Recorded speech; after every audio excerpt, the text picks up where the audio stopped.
عیسیٰ علیہ السلام کو مسیح کہا جاتا ہے، اس کا مطلب ہے کثرت سے زمین کی سیاحت کرنے والا، یا اس کا معنی ہاتھ پھیرنے والا ہے، کیونکہ آپ ہاتھ پھیر کر اللہ کے حکم سے مریضوں کو شفا یاب فرماتے تھے۔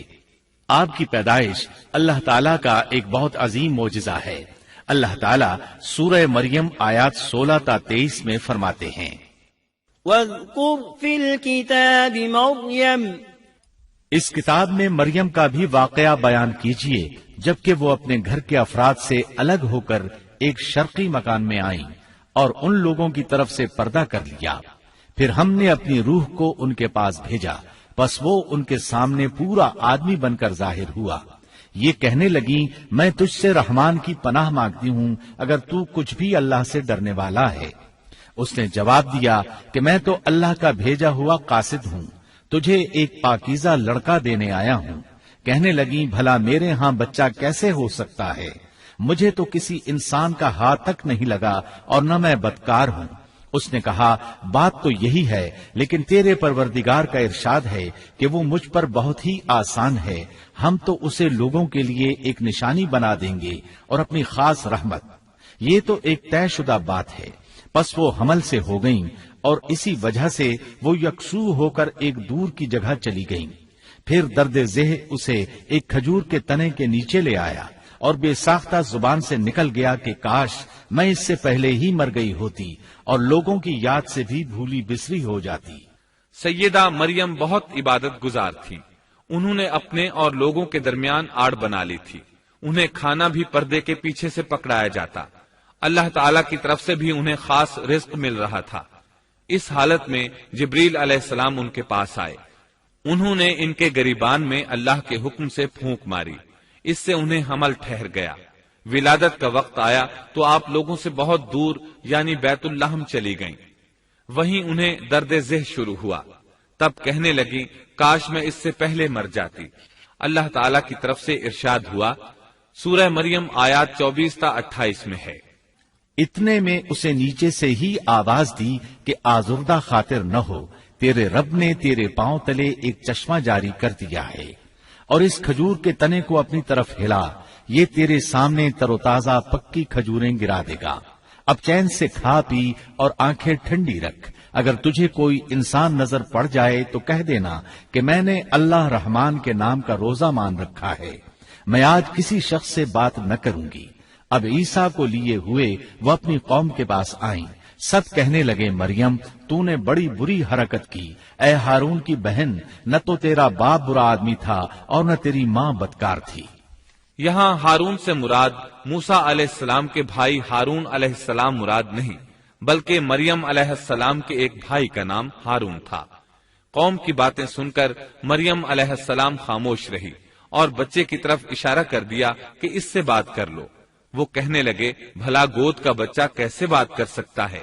سورہ مریم آیت 29 میں ہے، بچہ بول اٹھا، میں اللہ تعالیٰ کا بندہ ہوں، اس نے مجھے کتاب عطا فرمائی اور مجھے اپنا پیغمبر بنایا ہے، اور اس نے مجھے بابرکت کیا ہے جہاں بھی میں ہوں، اور اس نے مجھے نماز اور زکوٰۃ کا حکم دیا ہے جب تک بھی میں زندہ رہوں، اور اس نے مجھے اپنی والدہ کا خدمت گزار بنایا ہے اور مجھے سرکش اور بدبخت نہیں کیا، اور مجھ پر میری پیدائش کے دن اور میری موت کے دن اور جس دن کہ میں دوبارہ زندہ کھڑا کیا جاؤں گا سلام ہی سلام ہے۔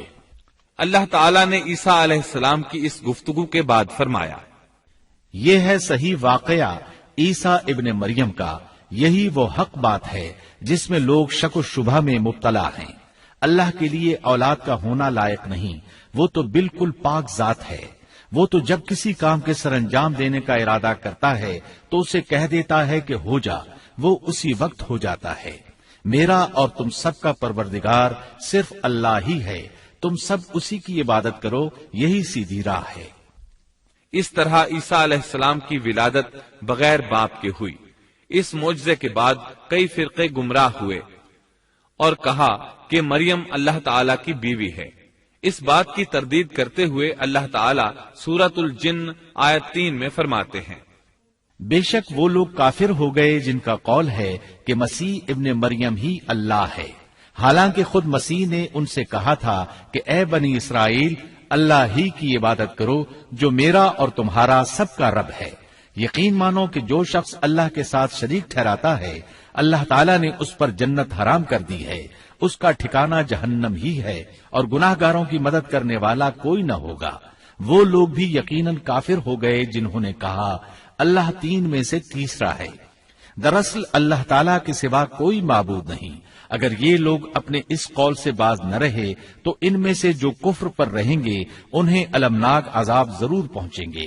یہ لوگ اللہ تعالیٰ کی طرف کیوں نہیں جھکتے اور استغفار کیوں نہیں کرتے؟ اللہ تعالیٰ تو بہت ہی بخشنے والا اور بڑا ہی مہربان ہے۔ مسیح ابن مریم سوائے پیغمبر ہونے کے اور کچھ بھی نہیں۔ ان سے پہلے بھی بہت سے پیغمبر گزر چکے ہیں۔ ان کی والدہ ایک راست باز عورت تھیں، دونوں ماں بیٹا کھانا بھی کھایا کرتے تھے۔ آپ دیکھیے کہ کس طرح ہم ان کے سامنے دلیلیں رکھتے ہیں، پھر غور کیجئے کہ کس طرح وہ پھرے جاتے ہیں۔ اللہ تعالیٰ نے ان آیات میں عیسائیوں کے عقیدے کا رد کیا ہے، کیونکہ وہ مریم اور عیسیٰ علیہ السلام کو بھی اللہ کا حصہ مانتے ہیں۔ سورہ اخلاص میں بھی ان کے عقیدے کا ان الفاظ میں رد کیا گیا ہے۔ آپ کہہ دیجئے وہ اللہ ایک ہے، اللہ بے نیاز ہے، نہ اس سے کوئی پیدا ہوا اور نہ وہ کسی سے پیدا ہوا، اور نہ کوئی اس کا ہمسر ہے۔ لوگوں نے جب مریم علیہ السلام پر تہمت لگائی، انہیں بدکار کہا، تب اللہ نے فرمایا، سورۃ النساء آیت 156 میں ہے، اور ان کے کفر کے باعث اور مریم پر بہت بڑا بہتان باندھنے کے باعث ہم نے ان پر لعنت کی۔ اسی طرح سورہ آل عمران آیت 59 میں اللہ تعالیٰ فرماتے ہیں، اللہ کے نزدیک عیسیٰ کی مثال ہو بہو آدم کی مثال ہے، جسے مٹی سے پیدا کر کے کہہ دیا کہ ہو جا، پس وہ ہو گیا۔ عیسائیوں کا مریم اور عیسیٰ علیہ السلام کے بارے میں یہ بہت بڑا جھوٹ ہے کہ عیسیٰ علیہ السلام اللہ کے بیٹے اور مریم اللہ کی بیوی ہیں۔ اللہ تعالیٰ سورہ مریم آیت 88 تا 95 میں فرماتے ہیں، ان کا قول تو یہ ہے کہ اللہ رحمان نے بھی اولاد اختیار کی ہے، یقیناً تم بہت بری اور بھاری چیز لائے ہو۔ قریب ہے کہ اس بہتان کی وجہ سے آسمان پھٹ جائیں اور زمین شق ہو جائے اور پہاڑ ریزہ ریزہ ہو جائیں کہ وہ رحمان کی اولاد ثابت کرنے بیٹھیں۔ شان رحمان کے لائق نہیں کہ وہ اولاد رکھے۔ آسمانوں اور زمین میں جو بھی ہیں سب کے سب اللہ کے غلام بن کر ہی آنے والے ہیں۔ ان سب کو اس نے گھیر رکھا ہے اور سب کو پوری طرح گن بھی رکھا ہے۔ یہ سارے کے سارے قیامت کے دن اکیلے اس کے پاس حاضر ہونے والے ہیں۔ اللہ تعالیٰ سورۃ الانعام آیت 101 میں فرماتے ہیں، وہ آسمانوں اور زمین کا موجد ہے، اللہ تعالیٰ کے ہاں اولاد کہاں ہو سکتی ہے، حالانکہ اس کی کوئی بیوی تو ہے ہی نہیں، اور اللہ تعالیٰ نے ہر چیز کو پیدا کیا ہے اور وہ ہر چیز کو خوب جانتا ہے۔ اسی طرح اللہ تعالیٰ سورۃ الزخرف آیت 81 میں فرماتے ہیں، آپ کہہ دیجئے کہ اگر بالفرض رحمان کی اولاد ہوتی تو میں سب سے پہلے عبادت کرنے والا ہوتا۔ مطلب یہ کہ تم بغیر کسی دلیل کے ایسی بات کہے جا رہے ہو۔ عیسیٰ علیہ السلام پرورش پاتے رہے، آپ کی پرورش بیت اللحم میں ہوئی۔ آپ نے بچپن ہی میں کافی علم حاصل کر لیا، کیونکہ آپ کو اور آپ کی والدہ کو اللہ تعالیٰ نے جہان والوں کے لیے اپنی قدرت کی نشانی ٹھہرایا ہے۔ اللہ تعالیٰ سورۃ المؤمنون آیت 50 میں فرماتے ہیں، اور ہم نے ابن مریم اور ان کی والدہ کو ایک نشانی بنایا اور ان دونوں کو بلند اور صاف قرار والی اور جاری پانی والی جگہ میں پناہ دی۔ علماء کہتے ہیں کہ مریم علیہ السلام بیت اللحم سے بیت المقدس کی طرف منتقل ہو گئیں۔ بیت المقدس کے پاس ایک اونچی جگہ تھی، اس میں پانی کا چشمہ بھی تھا اور پھل بھی تھے۔ عیسیٰ علیہ السلام بڑے ہو گئے، ان میں علم و حکمت اور اصلاح کی علامات واضح ہو رہی تھیں، لیکن ابھی تک آپ کو نبوت نہیں ملی تھی، یہاں تک کہ آپ کی عمر 30 سال ہو گئی۔ تب اللہ تعالیٰ نے آپ کو انجیل عطا فرمائی۔ اس کے بعد آپ نے اللہ کے رسول کی حیثیت سے دین کی دعوت شروع کی۔ اللہ تعالیٰ سورۃ المائدہ آیت 46 میں فرماتے ہیں، اور ہم نے ان کے پیچھے عیسیٰ ابن مریم کو بھیجا جو اپنے سے پہلے کی کتاب تورات کی تصدیق کرنے والے تھے، اور ہم نے انہیں انجیل عطا فرمائی جس میں نور اور ہدایت تھی، اور وہ اپنے سے پہلے کی کتاب تورات کی تصدیق کرتی تھی اور پرہیزگار لوگوں کے لیے سراسر ہدایت اور نصیحت تھی۔ اکثر مفسرین کا اس پر اتفاق ہے کہ عیسیٰ علیہ السلام کو 30 سال کی عمر میں انجیل عطا کی گئی، ساتھ ہی اللہ تعالیٰ نے انہیں عظیم معجزات عطا فرمائے۔ سورہ آل عمران آیت 48 اور 49 میں اللہ تعالیٰ فرماتے ہیں، اور اللہ اسے لکھنا اور حکمت اور تورات اور انجیل سکھلائے گا، اور وہ بنی اسرائیل کی طرف رسول ہوگا کہ میں تمہارے پاس تمہارے رب کی نشانی لایا ہوں۔ میں تمہارے لیے پرندے کی شکل کی طرح مٹی کا پرندہ بناتا ہوں، پھر اس میں پھونک مارتا ہوں تو وہ اللہ تعالیٰ کے حکم سے پرندہ بن جاتا ہے، اور اللہ کے حکم سے میں مادرزاد اندھے کو اور کوڑھی کو اچھا کر دیتا ہوں، اور مردے کو جلا دیتا ہوں، اور جو کچھ تم کھاؤ اور جو اپنے گھروں میں ذخیرہ کرو میں وہ تمہیں بتا دیتا ہوں۔ اس میں تمہارے لیے بہت بڑی نشانی ہے اگر تم ایماندار ہو۔ اس طرح عیسیٰ علیہ السلام بنی اسرائیل کی طرف مبعوث ہوئے۔ تمام نبی کسی خاص قوم کی طرف مبعوث ہوئے ہیں، جبکہ نبی اکرم صلی اللہ علیہ وسلم تمام انسانوں اور جنوں کے لیے رسول بنا کر بھیجے گئے۔ یہ آپ کی خصوصیات میں سے ایک امتیازی خصوصیت ہے۔ اللہ تعالیٰ نے عیسیٰ ابن مریم علیہ السلام کو عظیم معجزات عطا فرمائے۔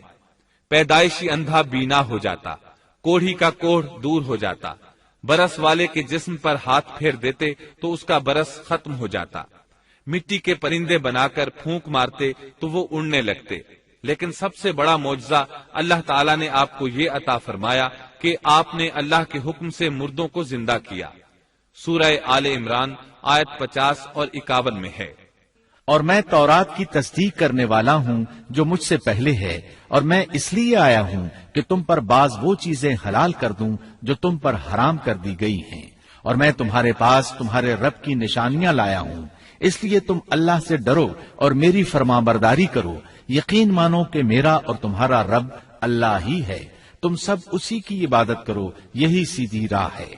لوگوں نے تمام نشانیاں دیکھی لیکن پھر بھی کفر پر ڈٹے رہے، عیسیٰ علیہ السلام کی تکذیب کرتے رہے۔ اللہ تعالیٰ سورہ آل عمران آیت 52 میں فرماتے ہیں، مگر جب عیسیٰ نے ان کا کفر محسوس کر لیا تو کہنے لگے، اللہ کی راہ میں میری مدد کرنے والا کون ہے؟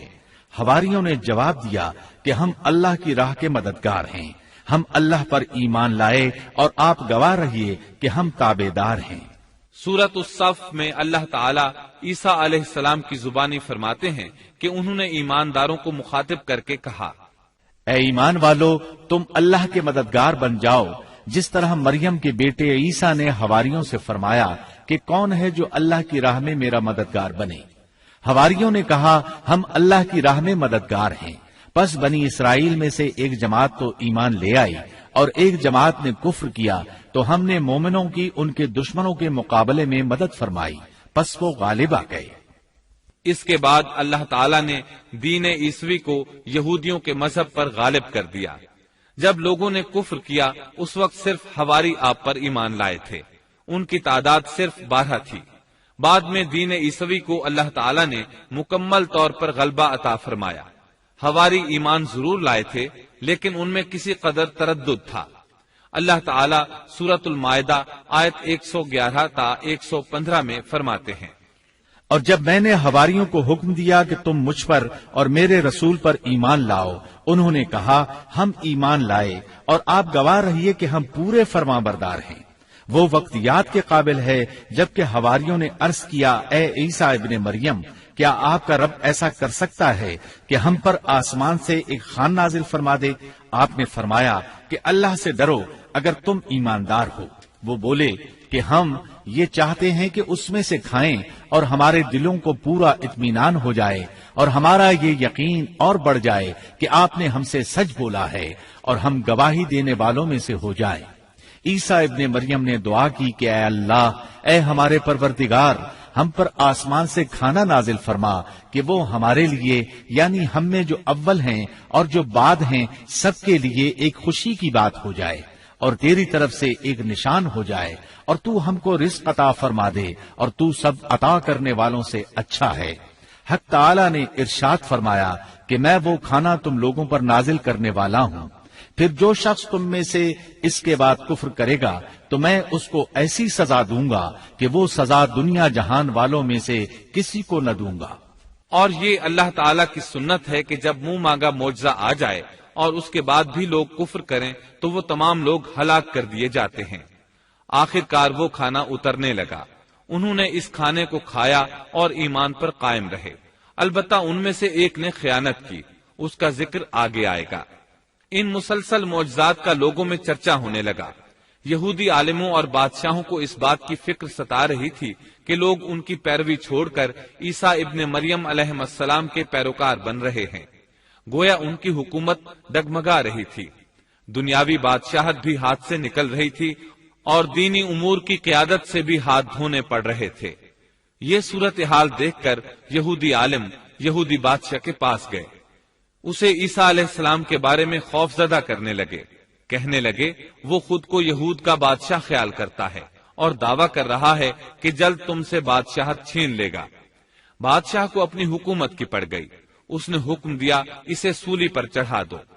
اس وقت سزا کا یہی طریقہ تھا، آدمی کو قتل نہیں کرتے تھے، سولی پر لٹکا دیا کرتے تھے، ہاتھوں پیروں میں کیل ٹھونک دیے جاتے تھے، اسی حالت میں لٹکا ہوا وہ ختم ہو جاتا تھا۔ اس طرح یہودیوں نے عیسیٰ علیہ السلام کے قتل کا پروگرام بنایا۔ یہ آپ کے رسول بننے کے 3 سال بعد کی بات ہے۔ انجیل متی کے مطابق یہودیوں نے جس شخص کو عیسیٰ علیہ السلام کے خلاف ابھارا تھا وہ روم کا گورنر تھا، اس کا نام پونتس پیلاطس تھا۔ اس نے اپنے سپاہیوں سے مل کر عیسیٰ علیہ السلام کو گرفتار کرنے کی سازش تیار کی اور عیسیٰ علیہ السلام کے ایک شاگرد یہودا اسکریوتی کو 30 دینار پر جاسوسی کے لیے تیار کر لیا۔ ان دنوں عیسیٰ علیہ السلام مذہبی تہوار فصح منانے بیت المقدس آئے ہوئے تھے۔ یہاں عیسیٰ علیہ السلام نے کھانا کھایا اور اپنے 11 شاگردوں سمیت شہر سے باہر کتسمنی نامی ایک جگہ پر رات گزارنے کے لیے تشریف لے گئے۔ پھر اپنے شاگردوں سے الگ ہو کر اللہ سے یوں دعا کی، اے میرے اللہ، اگر ہو سکے تو یہ پیالہ یعنی موت مجھ سے ٹل جائے۔ اس کے جواب میں تسلی نازل ہوئی۔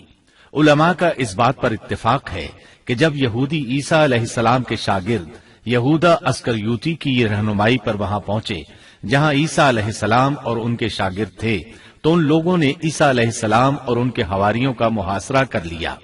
عین اسی وقت اللہ تعالیٰ نے عیسیٰ علیہ السلام کو آسمان پر اٹھا لیا اور مخبری کرنے والے عیسیٰ علیہ السلام کے شاگرد یہودا پر عیسیٰ علیہ السلام کی مشابہت ڈال دی گئی۔ چنانچہ حکومت کے اہلکاروں، یہودیوں، حتیٰ کہ خود حواریوں نے بھی اسی کو عیسیٰ سمجھ لیا اور اسی کو لے جا کر پھانسی پر چڑھا دیا، جیسا کہ سورۃ النساء میں اللہ تعالیٰ فرماتے ہیں، اور اس وجہ سے بھی ہم نے ان پر لعنت کی کہ انہوں نے کہا کہ ہم نے مسیح ابن مریم جو کہ اللہ کا رسول ہے اسے قتل کیا ہے، حالانکہ نہ انہوں نے اسے قتل کیا اور نہ سولی دیا، لیکن ان کو شبہ پڑ گیا، اور جو لوگ اس میں اختلاف کر رہے ہیں وہ خود شک میں ہیں، انہیں حقیقت حال کا کچھ علم نہیں، محض ظن کے پیچھے لگے ہوئے ہیں۔ اور یہ یقینی بات ہے کہ انہوں نے عیسیٰ ابن مریم کو قتل نہیں کیا تھا، بلکہ اللہ نے اسے اپنی طرف اٹھا لیا تھا، اور اللہ بہت زور آور اور حکمت والا ہے۔ عیسائی اور یہودی اس بات پر متفق تھے کہ عیسیٰ علیہ السلام کو سولی چڑھا دیا گیا ہے، لیکن ان میں تھوڑا سا اختلاف تھا۔ یہودی کہتے تھے کہ وہ قتل ہو گئے ہیں، جبکہ عیسائی کہتے تھے کہ وہ 3 دن تک مردہ رہنے کے بعد زندہ ہوئے اور آسمان پر چلے گئے۔ اللہ تعالیٰ نے ان دونوں گروہوں کی تردید کرتے ہوئے فرمایا کہ یہ شک میں مبتلا ہیں، در حقیقت یہ لوگ عیسیٰ علیہ السلام کو گرفتار نہ کر سکے تھے۔ بہرحال عیسیٰ علیہ السلام کے آسمان پر اٹھائے جانے کے بعد یہود غالب آ گئے اور دین عیسوی کی اشاعت پر پابندی لگا دی۔ البتہ خفیہ طور پر لوگ اس دین سے آگاہی حاصل کرتے رہے اور یہ سلسلہ 240 سال تک یوں ہی چلتا رہا، یہاں تک کہ ایک بادشاہ نے عیسائی مذہب قبول کر لیا۔ وہ ملک روم کا بڑا بادشاہ تھا۔ اس وقت دین عیسوی خوب پھیلا، لیکن اس بادشاہ نے دین میں شرک والے کچھ طریقے شامل کر دیے۔ ایک روایت کے مطابق وہ 240 سال تک توحید پر قائم رہے۔ یہ بادشاہ قسطنطنیہ پہنچا، وہاں عیسوی مذہب کو اپنے اقوال کے ساتھ زندہ کرنا چاہا۔ اس بادشاہ نے علماء، درویشوں اور پادریوں کو منتخب کیا۔ اس وقت ظاہری اور واضح کفر کے دروازے کھل گئے۔ پھر عیسائیوں کے 3 فرقے بن گئے۔ ایک کہنے لگا ہمارے درمیان اللہ نے اپنی مرضی کے مطابق کچھ عرصہ قیام کیا، پھر آسمان پر چلا گیا۔ ان لوگوں کو یعقوبیہ کہتے ہیں۔ دوسرے گروہ نے کہا ہمارے درمیان اللہ کے بیٹے نے جب تک چاہا قیام کیا اور پھر اللہ نے اسے اپنی طرف اٹھا لیا۔ انہیں نستوریہ کہتے ہیں اور ان کی کثرت ہوئی۔ اکثر نصارہ کا یہی عقیدہ تھا۔ اور تیسرا فرقہ کہنے لگا ہمارے درمیان اللہ کی منشا کے مطابق کچھ عرصے تک اللہ کا بندہ اور اس کا رسول رہا، پھر اسے اللہ نے اپنی طرف اٹھا لیا، اور یہی لوگ در حقیقت مسلمان تھے۔ انہیں موحدہ کہتے ہیں۔ ان کی انجیل میں شرک اب تک نہیں پایا جاتا۔ ان کی انجیل کا نام انجیل برناباس ہے۔ نصارہ کا یہ فرقہ سب سے قلیل تعداد میں ہے۔ ابن عباس رضی اللہ عنہما کہتے ہیں ان دونوں فرقوں نے تیسرے فرقے پر دھاوا بول کر ان میں اکثر کو قتل کر دیا۔ پھر اسلام اسی طرح تنہا، غریب اور کمزور رہا، یہاں تک کہ رسول اللہ صلی اللہ علیہ وسلم کی بعثت ہوئی۔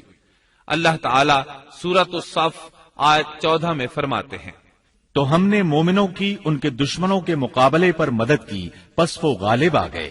سورۃ النساء آیت 157 میں اللہ تعالی کا فرمان ہے اور ان کے یوں کہنے کے باعث کہ ہم نے اللہ کے رسول عیسیٰ ابن مریم کو قتل کر دیا، حالانکہ نہ تو انہوں نے اسے قتل کیا نہ سولی پر چڑھایا، بلکہ ان کے لیے وہی صورت بنا دی گئی تھی۔ یقین جانو کہ عیسیٰ کے بارے میں اختلاف کرنے والے ان کے بارے میں شک میں ہیں، انہیں حقیقت حال کا کوئی علم نہیں ہے، وہ محض ظن کے پیچھے لگے ہوئے ہیں۔ اتنا یقینی ہے کہ انہوں نے اسے قتل نہیں کیا۔ اللہ تعالی نے عیسیٰ علیہ السلام کو قیامت کی ایک نشانی قرار دیا۔ سورۃ الزخرف آیت 61 میں ہے اور یقیناً عیسیٰ قیامت کی علامت ہے، پس تم قیامت کے بارے میں شک نہ کرو اور میری فرما برداری کرو، یہی سیدھی راہ ہے۔ قیامت کے قریب عیسیٰ علیہ السلام آسمان سے نازل ہوں گے، اور ان کا نزول اس بات کی علامت ہوگا کہ اب قیامت قریب ہے۔ عیسیٰ علیہ السلام اور نبی کریم صلی اللہ علیہ وسلم کے درمیان اور کوئی نبی نہیں ہے، اس لحاظ سے نبی کریم صلی اللہ علیہ وسلم لوگوں سے زیادہ عیسیٰ علیہ السلام کے قریب ہیں، جیسا کہ مسند احمد کی ایک حدیث میں ہے۔ نبی اکرم صلی اللہ علیہ وسلم نے فرمایا انبیاء کرام سب ایک باپ کے بیٹے بھائی کی طرح ہیں، مائیں جدا جدا اور دین ایک ہے، اور تمام لوگوں سے زیادہ عیسیٰ کے نزدیک میں ہوں، کیونکہ میرے اور ان کے درمیان کوئی نبی نہیں ہے۔ نبی کریم صلی اللہ علیہ وسلم اور عیسیٰ علیہ السلام کی درمیانی مدت قریباً 560 سال ہے۔ آپ فرماتے ہیں وہ بہت جلد نازل ہوں گے، جب تم انہیں دیکھو گے تو پہچان لوگے۔ وہ درمیانے قد کے ہیں، ان کا چہرہ سفید اور سرخی مائل ہے، ان کے سر کے بال سیدھے ہیں، ان کے بالوں سے پانی کے قطرے گرتے محسوس ہوں گے، حالانکہ ان کا سر بالکل خشک ہوگا۔ وہ مسجد دمشق کے سفید منارے پر اتریں گے، صلیب کو توڑ دیں گے، خنزیر کو قتل کر دیں گے، جزیے کو ختم کر دیں گے، عیسائیت سمیت تمام باطل دینوں کو ختم کر دیں گے، نصرانیت کی تمام علامات مثلا صلیب اور خنزیر کا خاتمہ کر دیں گے۔ ان کے زمانے میں تمام مذہب ختم ہو جائیں گے، صرف اسلام باقی رہ جائے گا۔ دجال کو بھی اللہ عیسیٰ علیہ السلام کے ہاتھوں قتل کرا دیں گے۔ پوری زمین پر صرف اسلام ہوگا، ساری زمین امن کا گہوارہ بن جائے گی، یہاں تک کہ بکری اور شیر مل کر زندگی بسر کریں گے، بچے سانپوں سے کھیلیں گے، کوئی کسی کو تکلیف نہیں پہنچائے گا۔ عیسیٰ علیہ السلام زمین پر 40 سال قیام کریں گے، پھر آپ کی وفات ہو جائے گی۔ مسلمان آپ کی نماز جنازہ ادا کر کے آپ کو دفن کریں گے۔ قیامت کے دن اللہ تعالیٰ ان سے فرمائیں گے، سورۃ المائدہ آیات 116 اور 117 میں ہے۔ اور وہ وقت بھی قابل ذکر ہے جب اللہ فرمائے گا کہ عیسیٰ ابن مریم، کیا تم نے ان لوگوں سے کہا تھا کہ مجھے اور میری ماں کو بھی اللہ کے علاوہ معبود قرار دے لو؟ عیسیٰ عرض کریں گے کہ تو پاک ہے، مجھے کسی طرح لائق نہ تھا کہ میں ایسی بات کہتا جس کے کہنے کا مجھے کوئی حق نہیں۔ اگر میں نے کہا ہوگا تو تجھے اس کا علم ہوگا، تو میرے دل کے اندر کی بات بھی جانتا ہے، اور جو کچھ تیرے نفس میں ہے میں اس کو نہیں جانتا۔